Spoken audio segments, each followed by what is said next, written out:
नमस्कार दोस्तों, देखिएगा आपके सामने दो शब्द है शुद्धिकरण और शुद्धिकरण। इन दोनों में से आपको सही बताना है कि कौन सा शुद्धिकरण है वो सही है। ये वाला शुद्धिकरण शब्द है वो सही है या फिर ये वाला शुद्धिकरण शब्द है वो सही है। जल्दी से है वो आप अपने दिमाग में बिठा लीजिएगा कौन सा सही है। देखिएगा अब हम इन शब्दों को है वो समझते हैं। आपको ध्यान रखना है कि मूल शब्द में अगर हम कौन सा प्रत्यय जोड़ें, करण प्रत्यय जोड़ें। मूल शब्द में अगर हम करण प्रत्यय जोड़ें तो मूल शब्द का अंतिम स्वर है, मूल शब्द का जो अंतिम स्वर है वो किस में बदल जाएगा? दीर्घ ई में बदल जाएगा। जो भी मूल शब्द का अंतिम स्वर होगा वो दीर्घ ई में बदल जाएगा। ये आपको ध्यान रखना है। कब? जब हम करण को प्रत्यय के रूप में जोड़ेंगे, लेकिन वो मूल शब्द में ही जुड़ना चाहिए।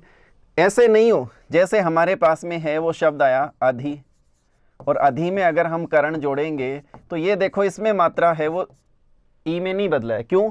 क्योंकि अधि उपसर्ग है, करण यहाँ पे मूल शब्द है। मैंने यहाँ आपको बताया कि करण को जब आप प्रत्यय के रूप में जोड़ेंगे तब उसकी मात्रा में क्या हो जाएगी, यानी मात्रा है वो दीर्घ ई में बदल जाएगी। कोई भी स्वर हो भले वो स्वर है वो किस में बदल जाएगा? दीर्घ ई में बदल जाएगा। कैसे? जैसे हमारे पास में शब्द क्या आया, यहाँ पे शब्द आया शुद्धि, और शुद्धि शब्द में अंतिम स्वर क्या है? ई है। ये जो अंतिम ई है वो किस में बदल जाएगा? दीर्घ ई में बदल जाएगा। दीर्घ ई में बदल जाएगा और करण प्रत्यय जैसा है वैसा हम जोड़ देंगे। कैसे? जैसे हम इसमें करण प्रत्यय जोड़ेंगे तो शुद्धिकरण से जो शब्द बनेगा वो क्या बनेगा?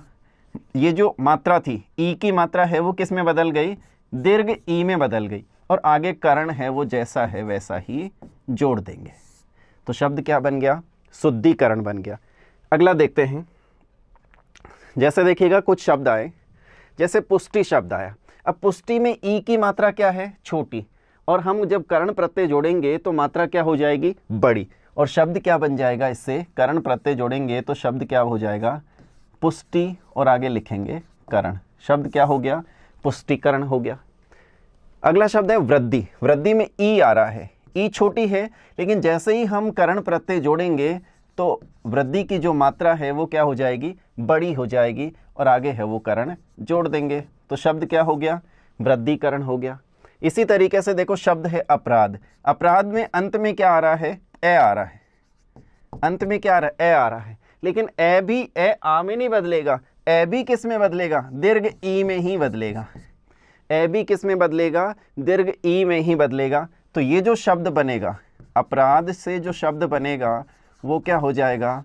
अपराधीकरण हो जाएगा। क्या बनेगा? अपराधीकरण। इसी तरीके से ये जो मानक शब्द है, तो मानक शब्द है वो क्या हो जाएगा? मानकीकरण हो जाएगा। यह शब्द क्या बन गया? मानकीकरण। जैसे ध्रुव शब्द है, ध्रुव, तो ये हो जाएगा ध्रुवी, और आगे है वो करण जैसा है वैसा, तो शब्द क्या बन गया? ध्रुवीकरण हो गया। अगला देखिएगा निरस्त्र। शब्द है निरस्त्र, तो ये हो गया निरस्त्री, और आगे है वो करण प्रत्यय जोड़ देंगे। शब्द क्या बन गया? निरस्त्रीकरण हो गया। अगला देखिएगा बाजार। बाजार शब्द में जब हम करण प्रत्यय जोड़ेंगे तो ये शब्द हो जाएगा बाजारी, और आगे है वो करण जैसा है वैसा लिख देंगे तो बाजारीकरण हो जाएगा। अब आपको ये ध्यान रखना है कि करण प्रत्यय जोड़ने पे सभी की मात्रा है वो क्या है? बड़ी है। तो ये ध्यान रखना है। शुद्ध शुद्ध में भी कई बार इस तरीके के शब्द है वो पूछे जाते हैं। जैसे शब्द आया हमारे पास में नगर, नगर से हुआ नगरी, और आगे लिखेंगे करण, तो शब्द क्या बन गया? नगरीकरण हो गया। अगला देखिएगा दीर्घ। अब दीर्घ है तो दीर्घ से शब्द क्या हो जाएगा? दीर्घीकरण हो जाएगा। क्या हो जाएगा? दीर्घीकरण है वो शब्द बन जाएगा। कुछ और शब्द देखते हैं इसी तरीके के। जैसे पहला शब्द है भूमंडल। भूमंडल में करण प्रत्यय जोड़ेंगे तो शब्द क्या बन जाएगा? भूमंडलीकरण। ये देखिएगा शब्द क्या बन गया? भूमंडलीकरण हो गया। इसी तरीके से शब्द आया सौंदर्य। सौंदर्य शब्द है तो ये सौंदर्य का क्या हो जाएगा? सौंदर्य हो जाएगा, और आगे है वो करण जोड़ देंगे तो शब्द क्या बन गया? सौंदर्यीकरण हो गया। अगला देखिएगा नवीन। नवीन से शब्द बनेगा नवीनीकरण। क्या बन जाएगा? नवीनीकरण हो जाएगा। इसी तरीके से मानक शब्द है तो मानक से क्या हो जाएगा, ये मानव शब्द है तो मानव से क्या हो जाएगा, मानवीकरण हो जाएगा।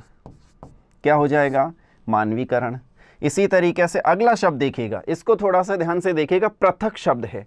पृथक में अंत में क्या आ रहा है, स्वर नहीं है, हलंत के साथ में, क्योंकि पृथक शब्द है वो इस तरीके से लिखा जाता है, पृथक में हलंत है, तो हलंत है तो जब स्वर ही नहीं है तो स्वर को हमें ई में बदलना है, लेकिन जब स्वर ही नहीं है तो हमें ई में इसको नहीं बदलेंगे, बल्कि ये जो शब्द है क्या रह जाएगा, पृथक और आगे करण जैसा है वैसा जोड़ देंगे।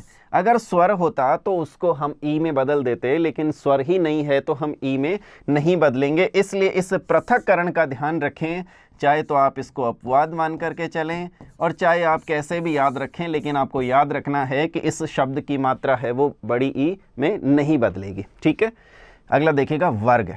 वर्ग से शब्द क्या बनेगा हमारे पास में, वर्गीकरण हो जाएगा। क्या हो जाएगा, वर्गीकरण। सामाजिक, तो सामाजिक शब्द आया तो सामाजिक से क्या हो जाएगा, देखिएगा ये शब्द है सामाजिक, सामाजिकी और करण। करण हम प्रत्यय के रूप में जोड़ रहे हैं तो शब्द बन जाएगा सामाजिकीकरण। अगला शब्द है प्रस्तुत, तो प्रस्तुत जैसा है वैसा ही, लेकिन यह शब्द हो जाएगा प्रस्तुतीकरण। क्या हो जाएगा, प्रस्तुतीकरण है वो शब्द बन जाएगा। और अगला शब्द है वैज्ञानिक। वैज्ञानिक शब्द है तो ये वैज्ञानिक से क्या हो जाएगा, वैज्ञानिकीकरण हो जाएगा, वैज्ञानिकीकरण बन जाएगा। तो इस तरीके से मूल शब्द में अगर हम कर्ण प्रत्यय जोड़ेंगे तो अंतिम जो स्वर है वो दीर्घ ई में बदल जाएगा। कौन सी ई में बदल जाएगा, दीर्घ ई में है वो बदल जाएगा। लेकिन ध्यान रहे मूल शब्द में ही हमें कर्ण प्रत्यय जोड़ना है। अगर कहीं कर्ण के साथ में किसी उपसर्ग का प्रयोग किया जा रहा है तो फिर उपसर्ग की जो मात्रा है वो दीर्घ में नहीं बदलेगी, क्योंकि वहाँ कर्ण प्रत्यय के रूप में नहीं बल्कि मूल शब्द के रूप में जोड़ रहा है। तो उम्मीद करता हूँ आपको समझ में आया होगा। धन्यवाद दोस्तों।